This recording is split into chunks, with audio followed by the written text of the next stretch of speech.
तो आज आम आलोचना करवा आम पंचायत केते सक्रिय। तो माने आम पंचायत केते सक्रिय आमे मु कथा होची हमर पंचायतर सरपंच भाई भौणी मानक सहित एवं मु आपन को कहबा को चाहिबी जे आपन टिके चिंता करी देखंतु एवं यार गोटे आकलन करिया चेष्टा करंतु जे आम पंचायत केते सक्रिय। तो एक्चुअली जेतोले पंचायत राज कल्पना करा जाइथिला सेतोले कुआ जाइथिला जे आमे गोटे लोकन को दबा लोकंकर सरकार। जेतोले आमे कहूचे केंद्र सरकार किंबा राज्य सरकार सेटा टिके दूर रे रहि जाउची, किंतु जेतोले आमे कहूचे ग्राम पंचायत बा पंचायतर सरकार बा आमे जदि कहूचे पंचायती राज तारा कहूचे आम निजर सरकार सेटा लोकंकर सरकार सेटा लोकंक पाखर रहिबो। सेठी लोक माने पार्टिसिपेट करिवे, सेठी लीडरशिप गोटे पार्टिसिपेटिव लीडरशिप रहिबो माने सामूहिक लीडरशिप। सेठी कोन लोकंक निजर लीडरशिप रहिबो, लोक माने निज भितर जो लीडरशिप प्रतिभा अछि ताकू नै कि निज पई निजे काम करिवे, निज पई निजे निर्णय करिवे एवं निज काम को निजे करिवे, ताको निज द्वारा यह संगठित हेबो। ताले एटा केते दूर सफल हेछि आमे जदि तार आकलन करिवा। आमे वर्तमान कथा होछि आमे आपण माने सब तो निजे निजे गोटे समस्त नेता गुडिको नेता एवं नेत्री आपण माने समस्त सरपंच ताले आपणकर जो पंचायत अछि सेथिरे आपण देखुथिबे 11टा हमर वार्ड मेंबर रो प्रावधान रहिछि एवं 7टी स्टैंडिंग कमिटी रो बा स्थायी कमिटी रो हमर प्रावधान रहिछि, किंतु सेउडाकर मीटिंग होछि कि नाही, पंचायत रो मीटिंग ठीक टाइम रे होछि कि नाही, से मीटिंग को समस्त वार्ड मेंबर माने अटेंड करूचंती कि नाही ता उपरे डिपेंड करूची जे हमर वार्ड मेंबर माने केते सक्रिय, हमर नेतृत्व केते सामूहिक नेतृत्व केते निजस्व नेतृत्व एडा केते दूर सरपंच जनक इंडिविजुअल ऊपर डिपेंड करूची एवं केते केते जगह रे जदि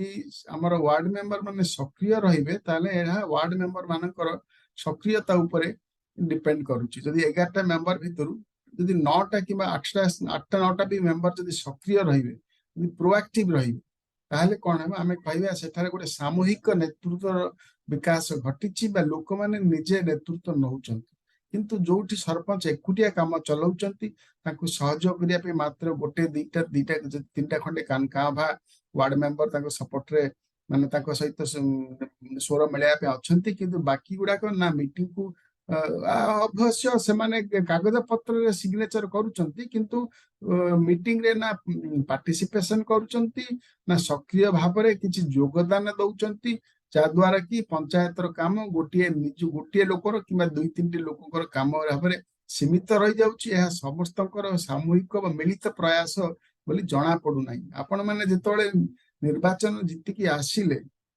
सेतोळे निहाती गोटे मनरे थिबो 5 वर्ष पय जीतिकी आसीचंती कोन गोटे करिवा, गोटे एजेंडा थिबा, आमे गोटे विजन सहित गोटे नेतृत्व नवार आमे चेष्टा करूचे। सेतोळे आमे भाबुचे आमे 5 वर्ष रे आमे जीतिकी आछे कोन करिवा, कोन ताहले करिवा, गां पे आमे कोन करि परिबा। सरकार हमकु जो ऊपर सरकार अछंती केंद्र सरकार हो बा राज्य सरकार हो हमकु कोन दैचंती, हमकु कोन दायित्व दैचंती, हमकु कोन अधिकार दैचंती ता विषय आमे केते दूर जानिछे, आमे केते दूर अवगत अछि। आपण मानक भितर किछि लोक प्रथम थर पे निर्वाचित होई के आसीथिबे, किछि लोक द्वितीय किबा तृतीय थर भी निर्वाचित होई के आसीथिबे। ताले आपण माने भाबी देखंतु जदि आपण प्रथम थर निर्वाचित होइचंती ताले जल्दी आपन शिखिबा को पड़िबो, जति द्वितीय थर किबा तृतीय थर इचंदी आपन शिखि सारिथिबे, वर्तमान आपन